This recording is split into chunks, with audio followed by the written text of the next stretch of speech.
Ladies and gentlemen, again, welcome to this session on the Paris Agreement we want for Africa and exploring what we can deliver ahead of during COP26 and ahead of COP27 in Africa. So today I'm delighted to have two great panelists with us.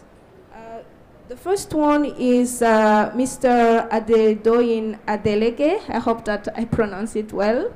The Executive Director of ISNAT Africa. And the second one is Mr. Brian Omeni, the Coordinator at the Sustainable Energy Access Forum, Kenya. So welcome at this Panda Pavilion, and we'll be happy really to have a great discussion with you guys. And as all of us know, Africa is really in the front line of climate crisis. And we know as well that Africa could also drive transformative changes to reverse the trends in Africa and how we are going to help our people, our key sector, deal with climate change. And one thing that we are going to discuss today is how Africa are ready really to still addressing climate change in Africa, how we are going to put in place bold commitment as well that will help us to frame the climate agenda as well for the COP26 in Africa. So, and as we know, as we are here in COP26, we've heard about what's happening in Africa. Just talking about the drought that Africa is suffering now in many parts of the continent, talking as well of the cyclones that hit like Zimbabwe, Mozambique, and the countries, and how climate change as well is affecting all of our sector, not just mentioning the water, mentioning the biodiversity, mentioning as well the forest and all of the key sectors. So we are suffering from this climate change, and there are already many evidence on the table. So how we can be well prepared for that? And we are now, I think that the decision is now on the discussion, what will be the outcomes of this COP26. So as we are already start late, I will give the floor to the panelists to introduce themselves first. And my first question to you is how in your respective organization, how we are really progressing in terms of climate agenda and pushing forward the climate agenda? What are still the challenges, opportunities that I would say are challenges that we are facing, and as well as opportunities that we could bring on for Africa? So we will start with you, Adedone. Hello, good morning, and thanks for having me. My name is Adedoyin Adeleke. You can call me Hadi to make it simple. And I'm the Executive Director for International Support Network for African Development, headquartered in Nigeria, but we operate globally. Basically, I think I'll just say two or three things first, and then we can see. I think that the challenges of climate issues in Africa are underestimated, and I think that the opportunities are underused. I believe very strongly Africa has the capacity to rise up to its challenge, really. However, lack of understanding, let's not say lack, but probably an inadequate understanding of the challenges of climate issues in Africa, coupled with our limited knowledge of available resources and capacity that we can leverage to address this issue, it's where the bulk of the issue lies. And what do I mean? When you go to international meetings and forums like this, you hear a lot of talk about government. But honestly, the government is at the headquarters. They are the capital city in the offices.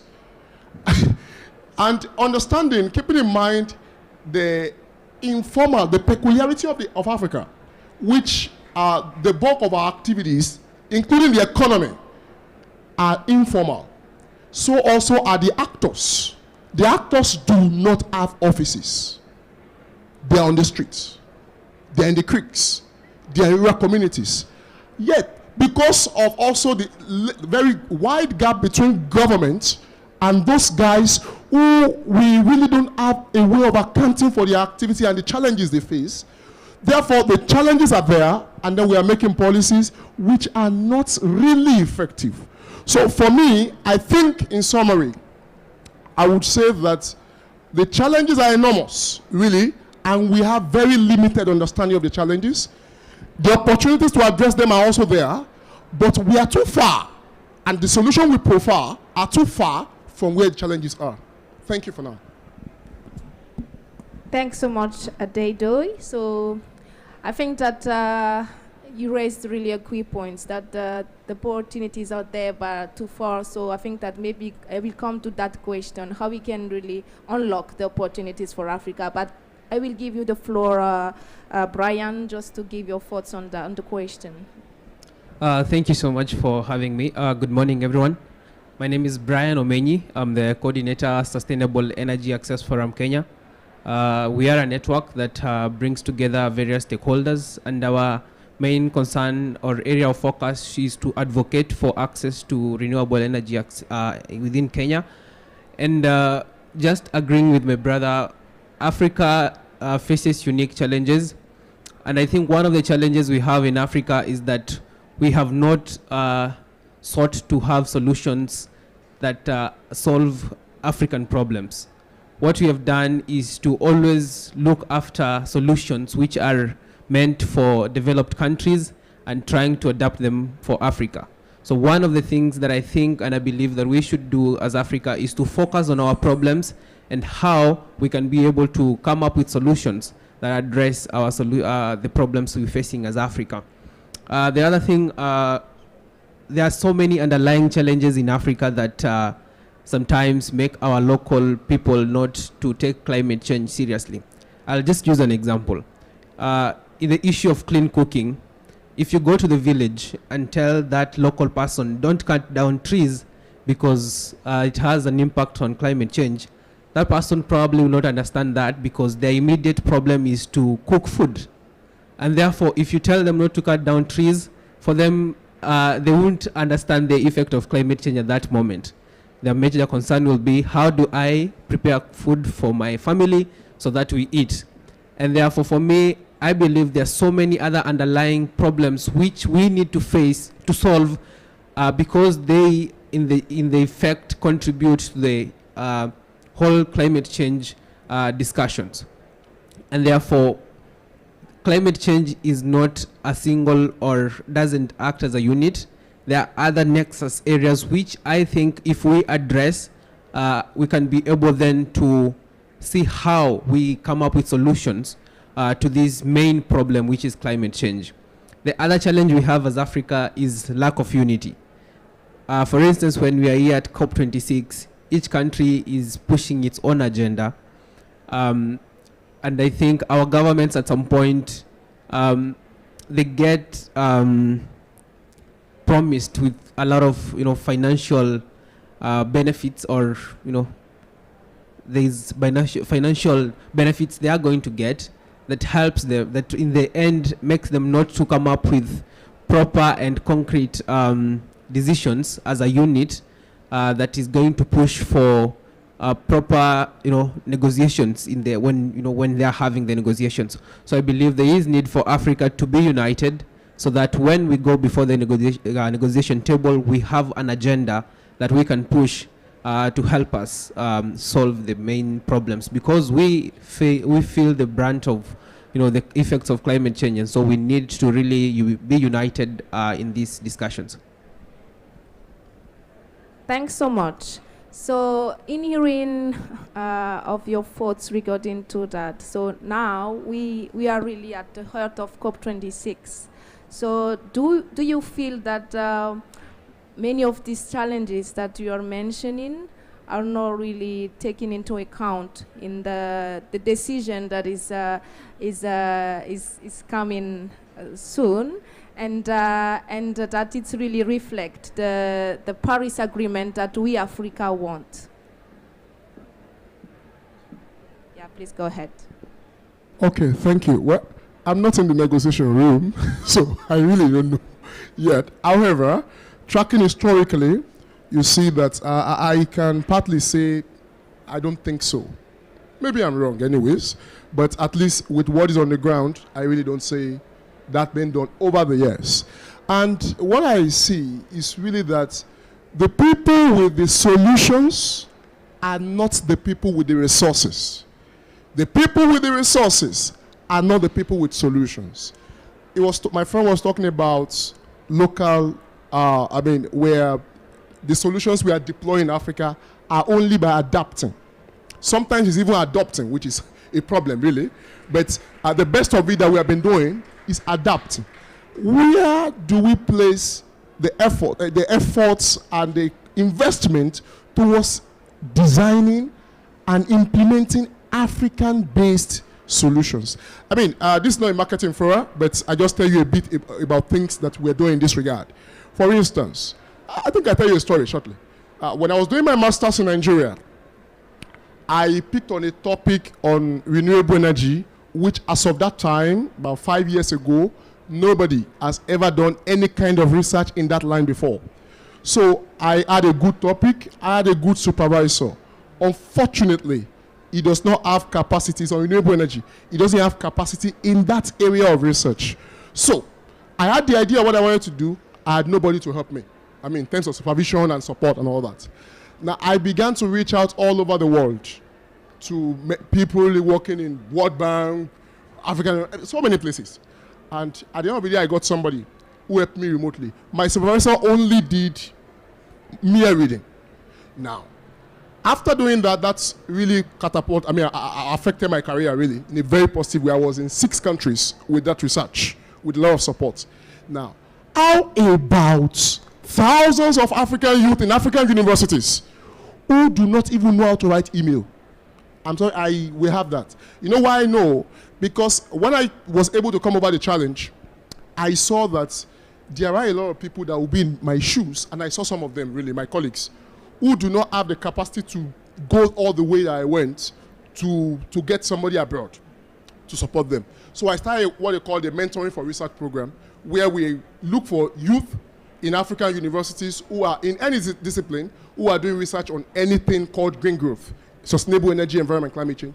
And then we now as an organization reach out to people, people in diaspora, in international organizations, including World Bank, Harvard University, and they're supporting the student today. Now, today we are able to help Africa generate indigenous knowledge using its people within its context. So that's one. We also do a lot in secondary schools. We have seen in Nakuru in Kenya, we have supported students who saw that in their school they are spending a lot of money, I think 60,000 Kenya shillings, on fuel wood for cooking. And this student came up, okay, we have 13 cows on our compound here, they are polluting the environment. Can we convert their feces to biogas? We supported them, and they designed a biogas plant that is already working today. Quite a number of solutions. However, these are our limited and small effort that we can do with our limited resources. Whereas, there are the people up there who can mobilize support to support this initiative, but there is that gap. And that brings me to my last point before I stop. That's the linkage. Having deployed a couple of solutions like this in different countries, we have, about 27 countries in Africa already. We saw that there is gap. And then we're not looking at ourselves alone as an organization. We see a lot of other initiatives in Africa who also have myriads of solutions, but they don't have the linkage up there to get resources. Therefore, we design a new technology that is able to, that is focused on local initiatives and local actors. Let me mention this before I close. Many of these local initiatives, and even the one we are doing and what they are doing, they have their immediate and local impact, which is very good. Thanks to that. However, those small initiatives, as small as planting trees, they can impact international policy. They have global implications, but nobody is tracking. So we design a technology which will be will be launched in January next year, to where these local actors, CSOs, individuals can come up and use this technology. Immediately they select planting trees. We have scientifically linked anything you can think about green growth. And it will bring the contributions of those initiative to SDGs, to Green Growth Framework, including the African Union 2033 agenda. So I think why I mentioned this, it's not a marketing fora anyway, I'm sorry, but I'm mentioning this to show how local actors who have the solutions do not have access to those who have the tools. So I think more can be done in terms of linkages. There are pockets of ideas here and there. There are pockets of resources. Let's link them up. Thank you very much. Thanks so much. How do you think about that, Brian? I can't agree more with him. One of the things that as Africa I think we are pushing for is if we are going to get financial support, let it be in form of grants, not debt.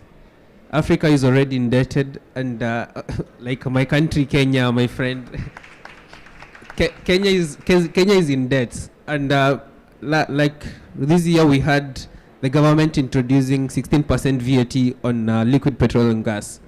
Gas is one of the ways that we have been advocating for as one of the clean cooking solutions, so that people transition from using charcoal and all that. And one of the discussions, because we engaged the government and were like, you guys have updated the NDCs, and the targets for the previous targets were 30%. Now they have updated to 32%. But then you go ahead and introduce VAT. You know, on the sidelines, we are being told there are external forces which are pushing them to introduce some of these, like the VAT, so that they can generate more money to pay back the debts they are owing, which is quite an unfortunate thing. And so we need to have Africa being supported, not to be in more problems, but to help solve the problems. Secondly, the issue of climate change, we must realize it's about the livelihoods of people. When floods come, it's just about somebody losing, being displaced, losing their house and all that. It's about their livelihoods. This person will probably move to a different place. If it's a community which has been affected, they will probably lose their source of income. They will have to lose their identity. If it's drought, we have so many pastoralists in Kenya.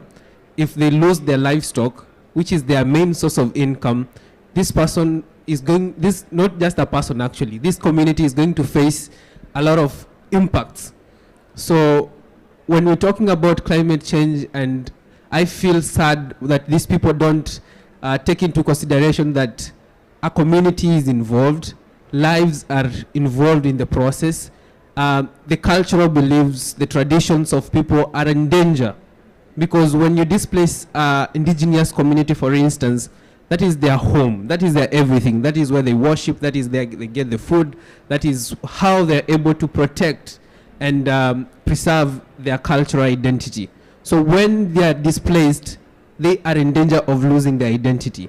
If we take into considerations the impact and the extent to which climate change has impacts on our communities, then I don't think we should actually be sitting every year discussing about these things.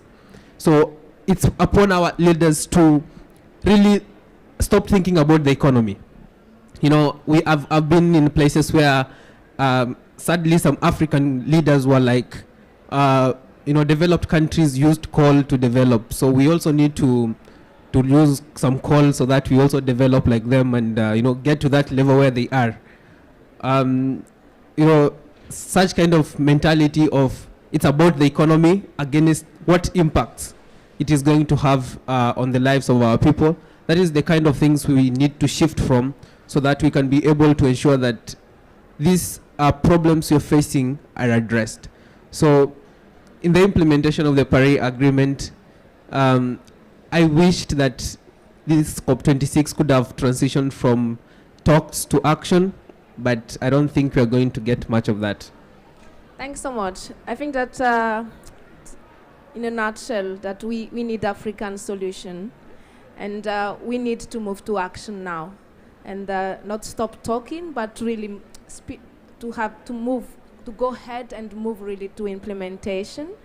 And maybe my last question to you.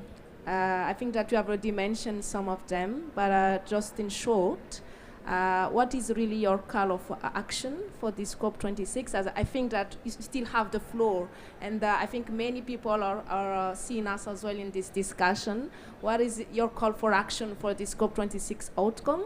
And as well as that will help us as well to frame the COP27 that will be in Africa. And we need, as African, we need really to lead that. So just in short. Okay, thank you. My call to action is very simple. Number one, the idea of bringing COP27 to Africa is highly welcome. Number one. Number two, when we discuss climate action, we're talking not in 5 years. We're not talking in 7 years. We're talking about decades. Climate issues are defined within 25 to 30 years. Honestly speaking, in the next 30 years, almost everybody here will be out of stage. Can we please put the guys who will live in that future we are defining, can we please put them at the center of decision making now? I think we need to work a lot with youth. There are solutions. I mean, if you go to negotiation room, for instance, I believe probably you meet 50s, 60s year old there. These guys will be out of stage, honestly. But can we please put, and then what I observe, which is very funny to me though, when we say, oh, we want to include youth inclusion, very powerful, good. And then you see a panel of 10 people, a committee of 10 people, and they put one youth hanging somewhere. For me, it's just to say, oh, so that it doesn't look as if we didn't involve you. That's not youth inclusion. It's supposed to be youth-centered, youth-focused. Why the elderly sit? To give support based on history that they know. The young people are the 21st century people who understand the 21st century context and can give solution to 21st century issues. Thank you very much. Thank you. Brian? I think my call to action is to challenge African countries to really shift the focus also from depending on international aid to developing solution within their local context, within the capacity they have. Because let me tell you, Africa, we have resources. We have the capacity. I think it's this colonial mentality that we have of always relying on foreign support that has made us not to really think outside the box. So I think Africa needs to wake up, come up with solutions. If it's issues of technology, it's sad. In Kenya, you find, we have so many technologies being imported into our country, and these are solutions which have failed in other countries, and now we are being considered like a dumping site for poor quality technologies, and for the quality technologies which come, they are quite expensive, which we cannot afford. Therefore, Africa needs to rise up, invest in research, invest in technology, invest in innovation. And young people, as he has said, need to be empowered, because this technological era that we are in, as young people, we have the capacity to be able to do research, do innovations, and our governments need to really invest in young people, because these young people he's talking about, who will be the leaders in the next decade, need to be empowered. So Africa needs to tap into the potential that it has existing at the moment and invest in it seriously, so that we can be able to solve the solutions. As a young person also, I think as young people, in as much as we have the potential, we also need to be organized. We need to be involved in what our governments are doing. Somebody said the other day, yes, we will come and organize climate strikes, but do we even understand what our NDCs are from our various governments? Do we understand the agenda that our governments are pushing here? So it's not all about organizing climate strikes. It's not about posting on social media. We also need to be organized as young people so that we can be meaningfully involved in these discussions. Thank you. Thanks so much. And I really like that we Africa, we need really to rise up. We need to wake up. And also to design locally led solutions. So now I'm giving the floor to the audiences. for 2 questions from what we are hearing from our great panelists.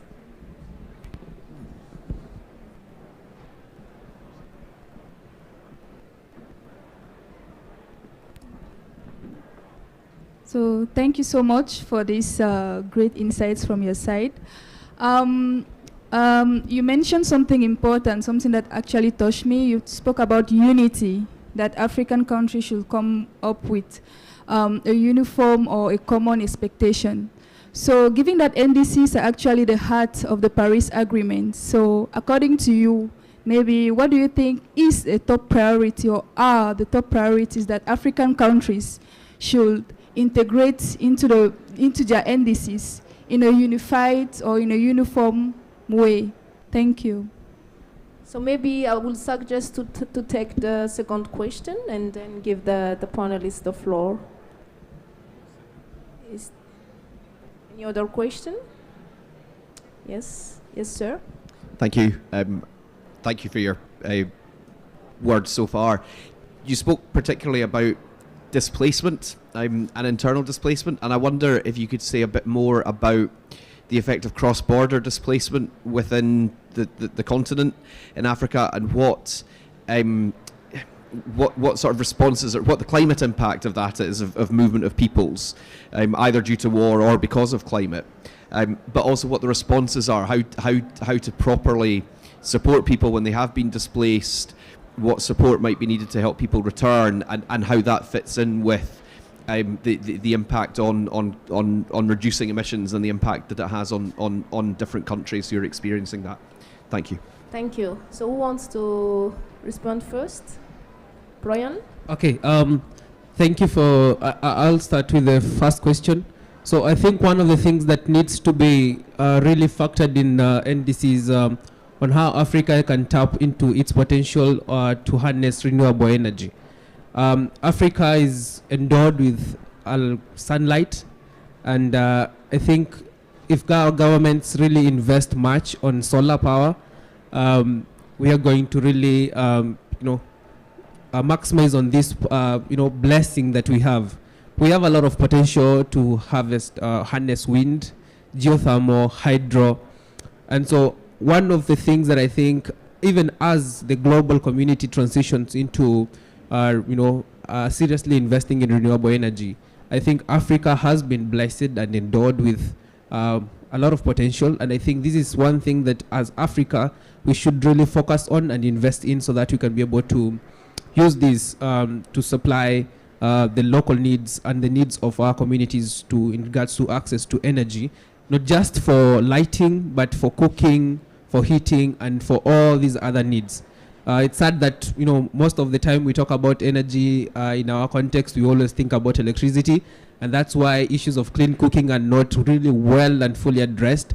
And yet in Kenya, for instance, over 21,000 deaths annually are as a result of indoor air pollution, which affects more so women and young children, and is as a result of cooking. And this is something probably people will not really give attention to, but it's one of the things that I think need to be addressed. So we need to look at the whole aspect of the energy access and not just lighting.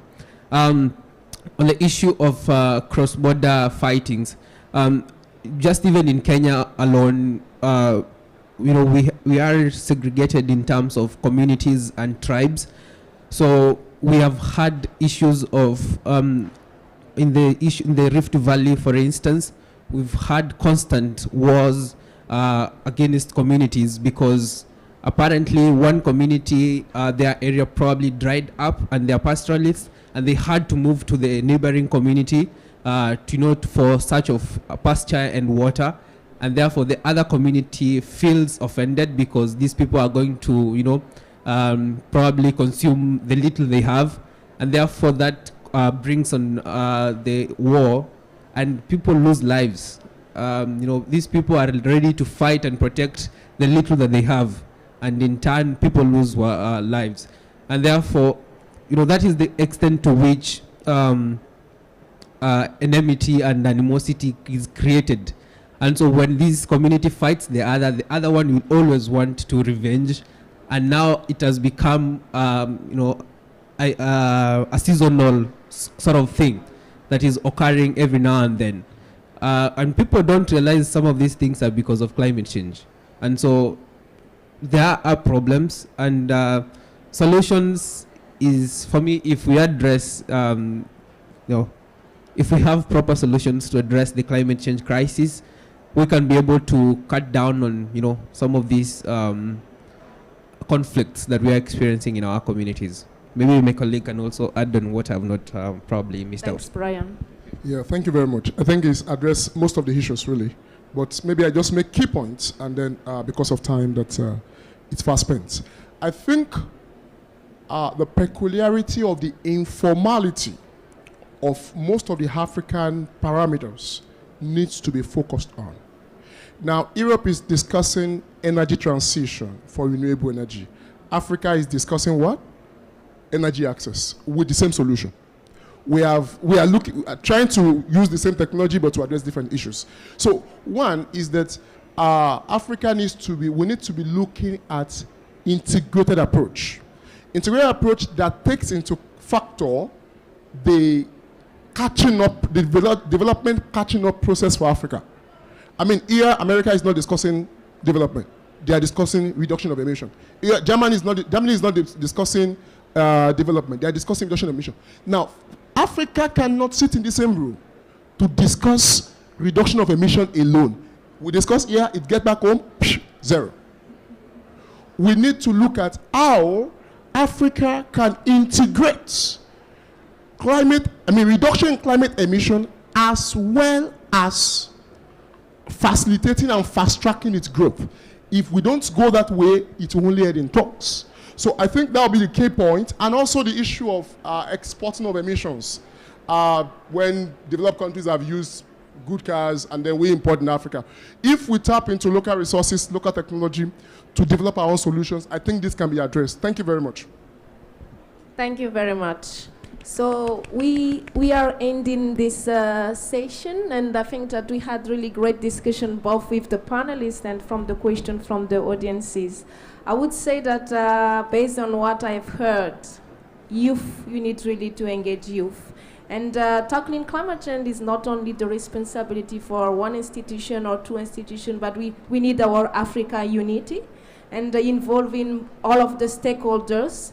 And youth is, I would say, our future generation and the most impacted by this climate as well. So I think that's one of the key messages that we need really to involve youth.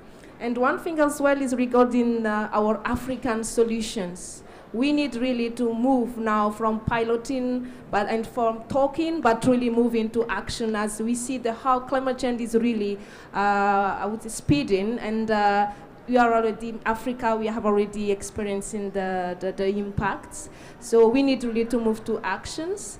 And one thing that has been in the WWF the Panda Hub, I would say that something that I would like to raise as well is the role of nature.